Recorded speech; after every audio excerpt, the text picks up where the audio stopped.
ఇది మన గ్యాస్ కష్టాలు. రామ్ రామ్ అందరికి ఎట్లున్నారు? అందరు మంచిగా. పొద్దున తీసే వీడియో అయితే మధ్యాహ్నం తీస్తున్నా. సో ఇప్పుడు టైం వచ్చేసి 1 అవుతుంది.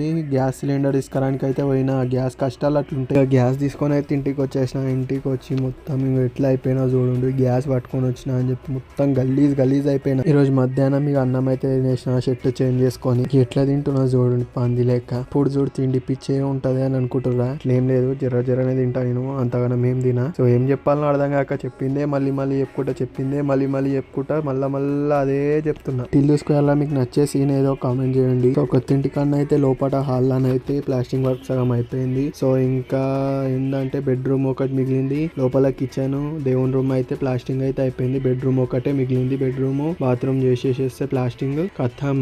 ప్లాస్టింగ్ పంచాయత్ మొత్తం అయిపోతుంది. ఇంకో 2-3 days లా లోపల మొత్తం అయిపోతుంది. తర్వాత బయట స్టార్ట్ చేస్తాం. ఈ రోజు వీడియో అయితే బాయ్.